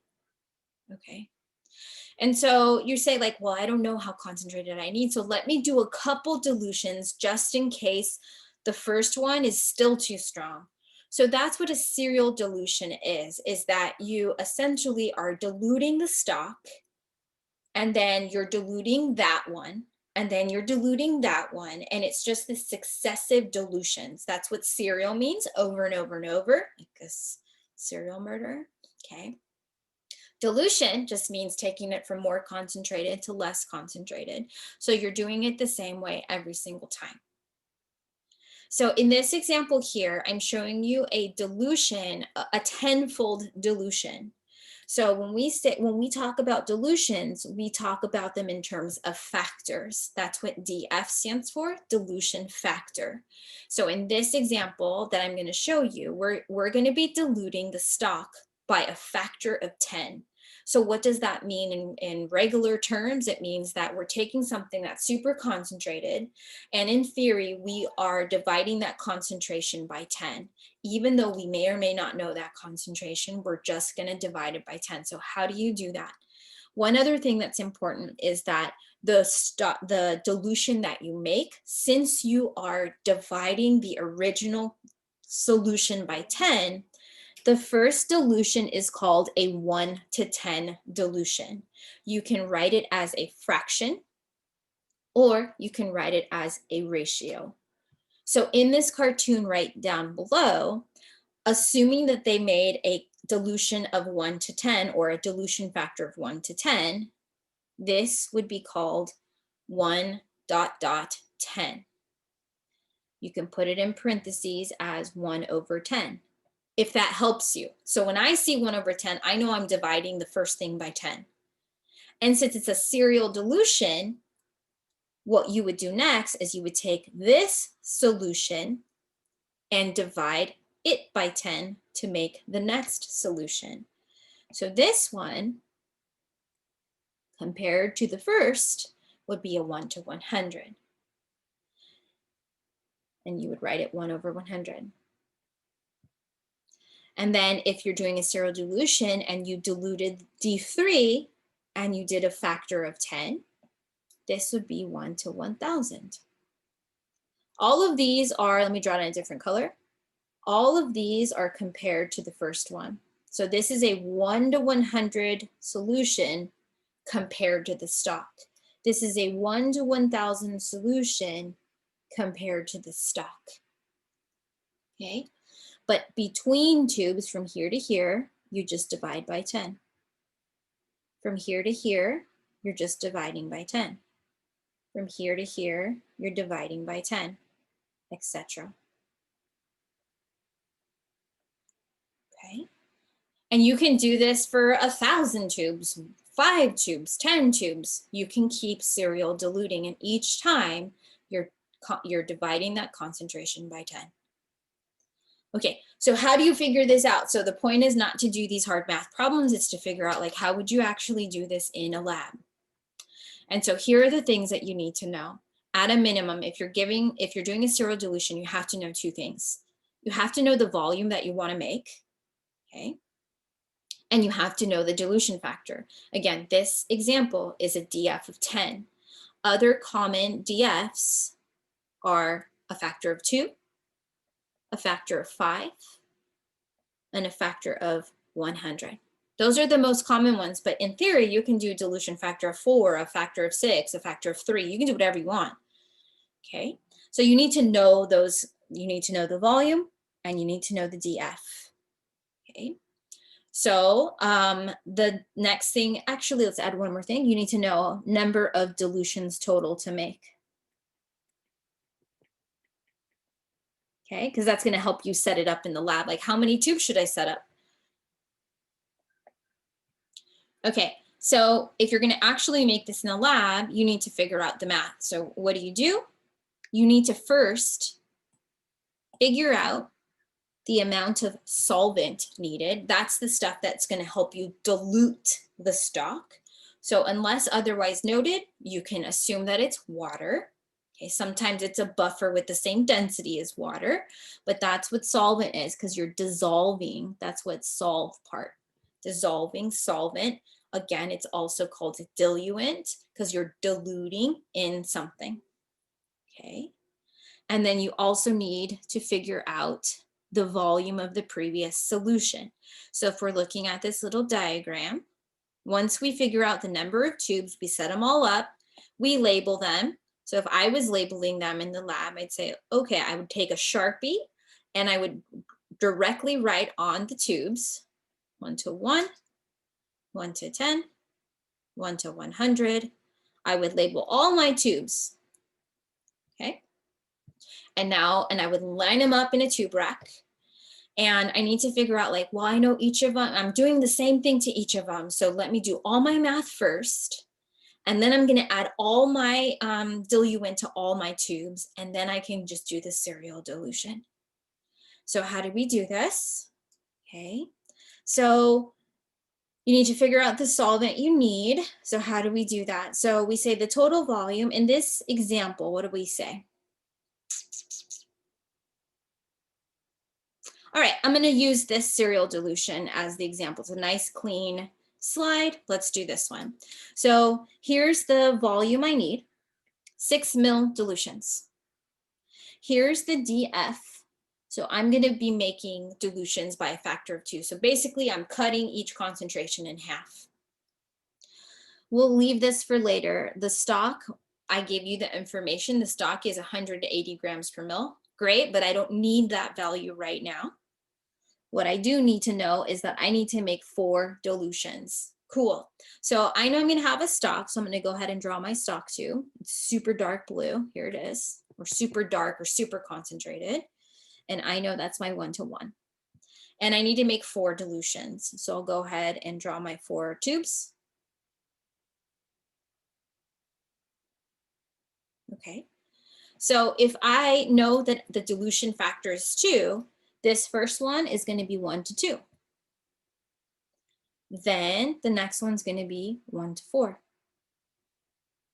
Then the next one's going to be 1 to 8. Each time I'm just taking that value and dividing it by 2, or taking this value and multiplying it by 2. And the last one is going to be 1 to 16. I can keep going if I wanted to.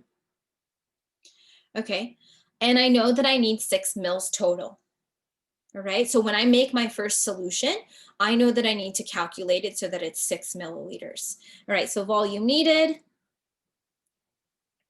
So we'll say total volume needed, 6 milliliters. So the first thing that I'm going to figure out is the volume of previous solution. So if we're looking at this right here, I'm trying to make the 1 to 2. So what I'm going to first figure out is how much of the previous solution, which is this one, how much of this solution do I need? It's really simple. So you take, to figure out the volume of the previous solution, all you do is you take the total volume desired and you multiply it by, not multiply it,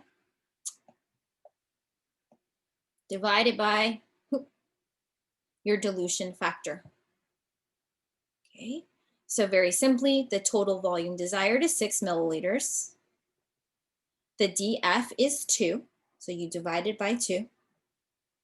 This gives you 3.0 milliliters of the previous solution.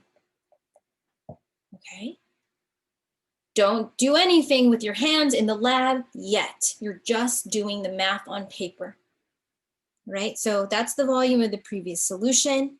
What else did I say you have to figure out? Not only do you have to figure out the volume of the previous solution, you have to figure out the volume of the solvent or the diluent. So let's go ahead and do that. So the volume of the diluent or solvent is total volume minus volume of the previous solution. Okay. Total volume, 6 milliliters. Previous solution, we just figured it out, 3 milliliters. Answer, 3 milliliters of diluent. In this case, water. Okay. This is an example, and this will be true for any time you work with a DF of 2. The amount of solution and the amount of diluent is going to be equal because you're dividing it by half. You're dividing the concentration by half. But up here, it wasn't. So do another quick little run through of what that's like. So in this one, it doesn't say here, but, oh yeah, here. Here's your total volume that you want. 10 mils. The DF is 10.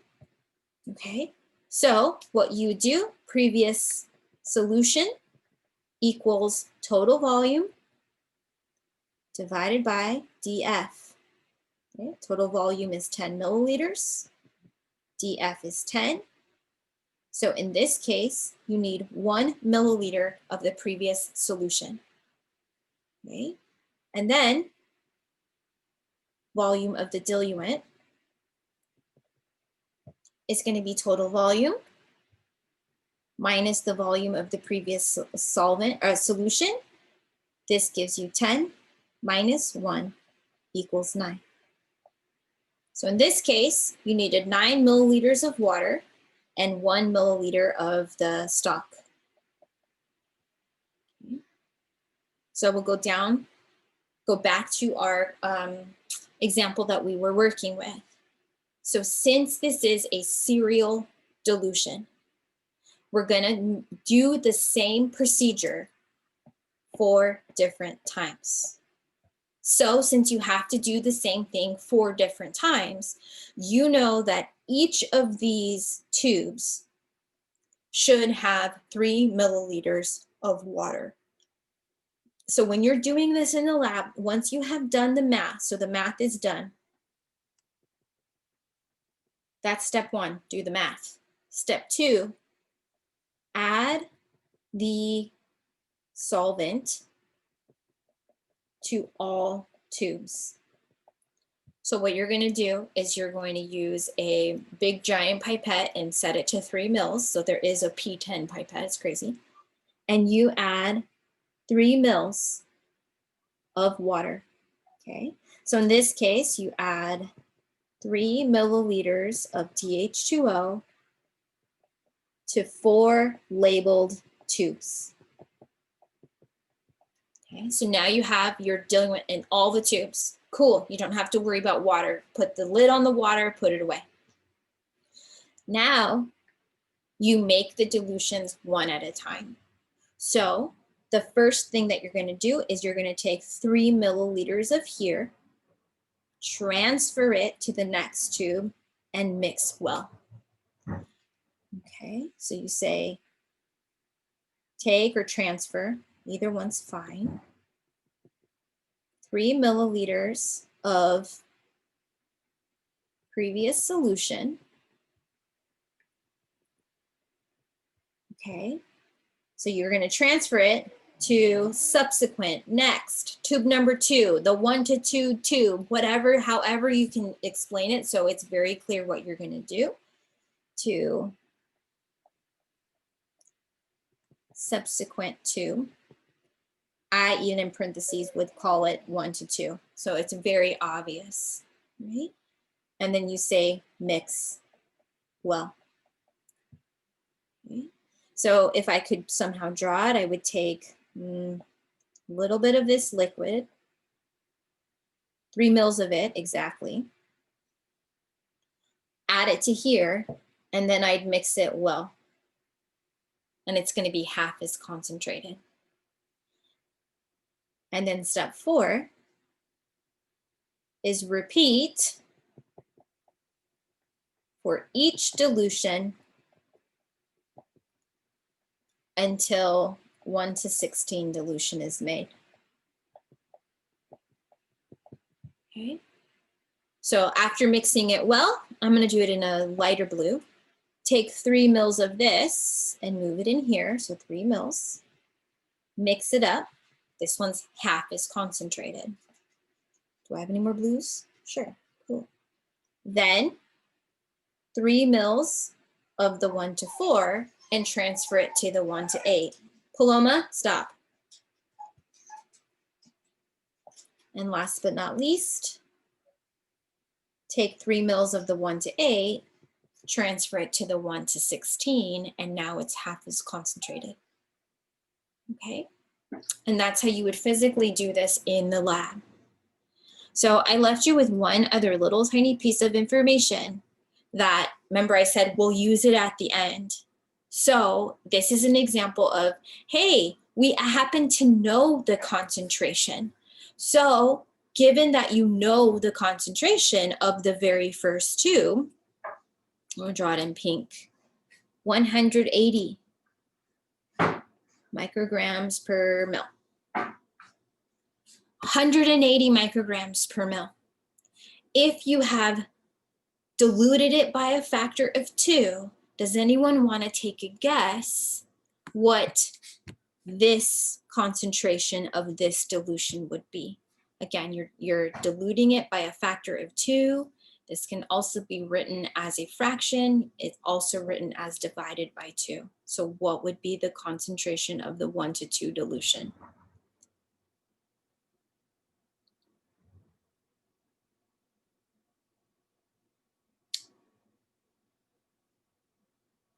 I'm gonna let a couple other people guess.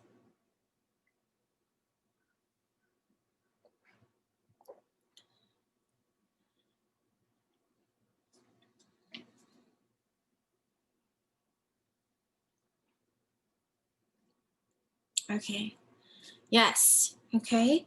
So all we did, again, dilution by a factor of 2 just means you're dividing the concentration by 2. So 180 divided by 2. This is again my reminder to encourage you to participate in the chat, even if it's wrong. So to figure out the concentration here, you just divide it by 2. This gives you 90. So I'm going to give you a chance again. What is the concentration of the 1:4 dilution?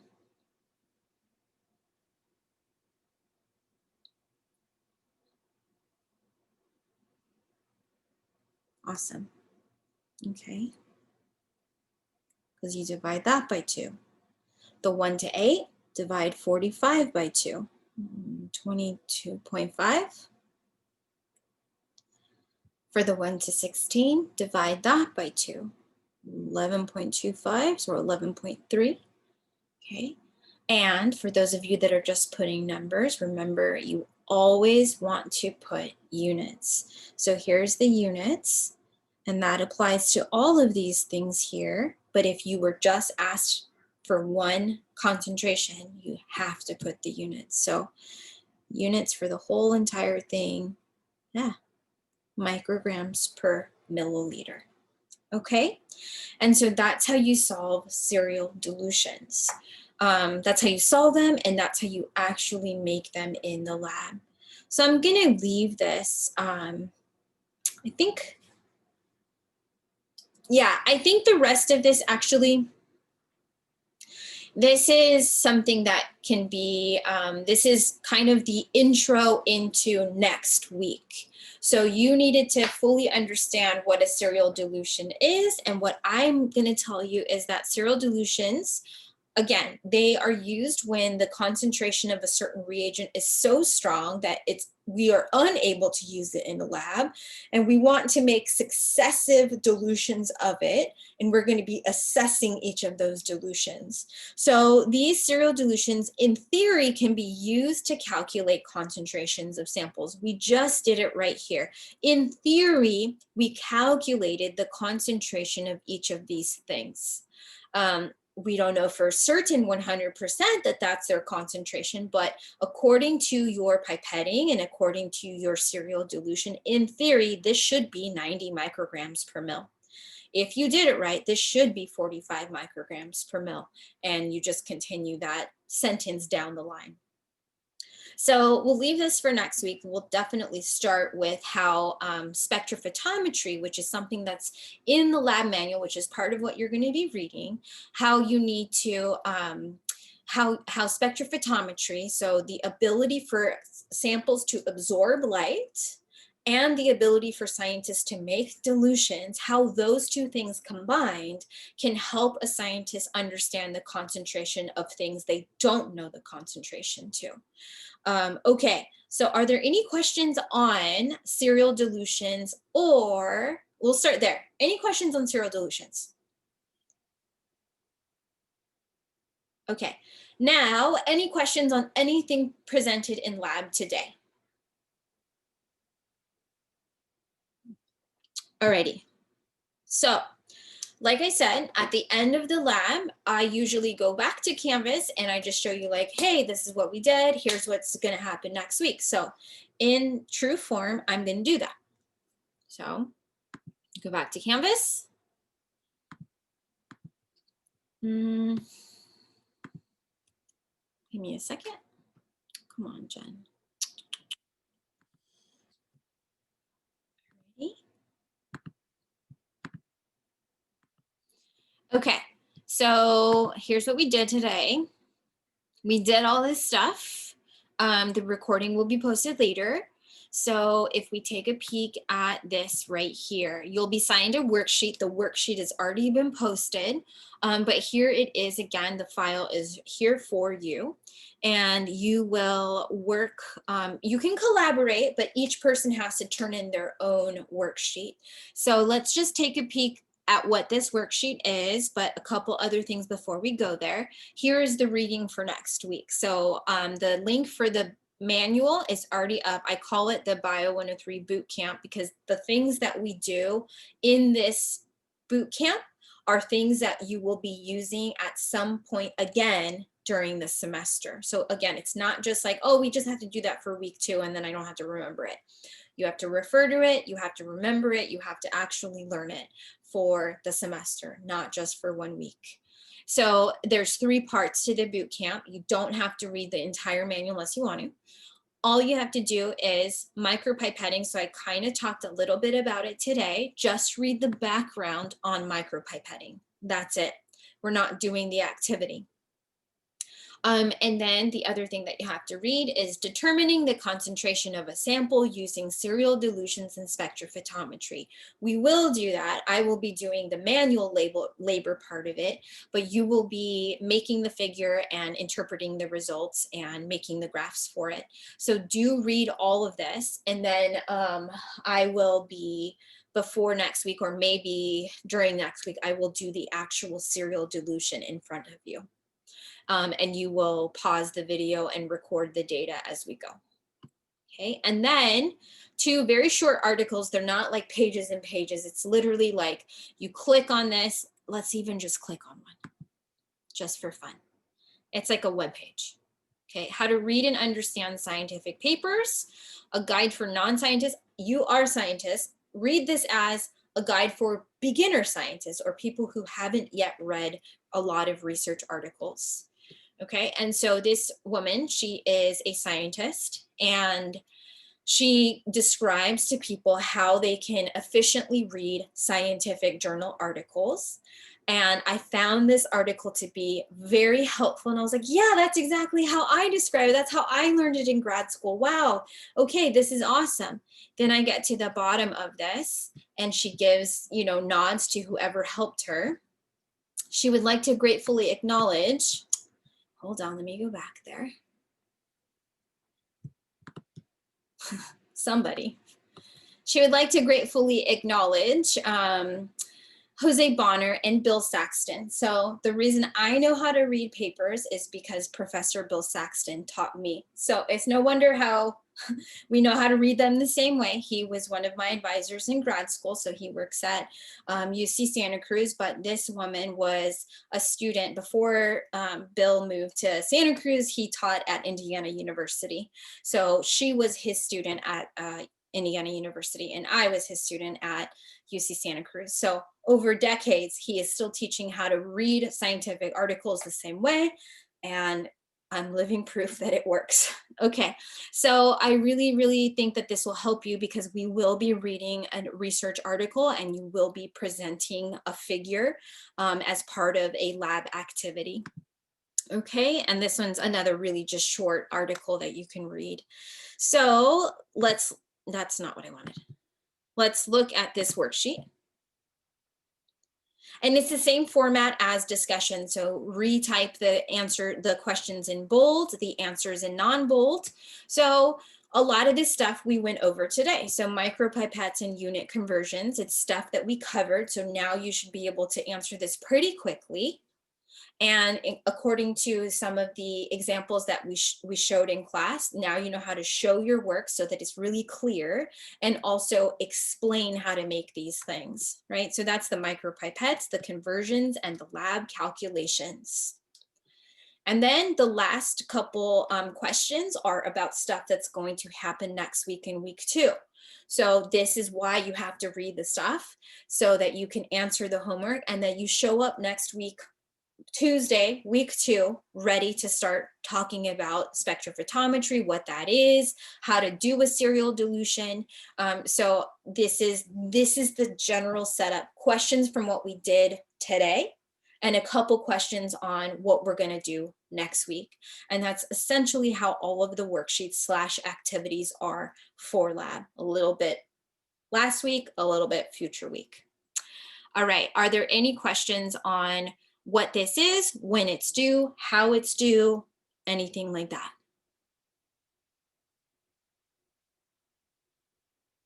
Awesome. Okay, so 2.5 hours, a lot better than 4 hours and 40 minutes. And so, you know, if I was you, I would just gather with some people now. You can do so in the chat. If you want to send each other information, you can do so in the discussion tab on Canvas. So just one more time to show you where that is. Here's the discussion tab. If you want to form groups here, you can. That's where Alana was talking about the Discord link. So you can go there.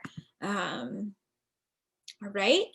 So here's the Discord link. She said you can go there anytime, whenever you feel like that. And if someone else happens to go there, you can work on things together. However you want to do it. I'm not going to micromanage you. You guys can figure it out for yourselves.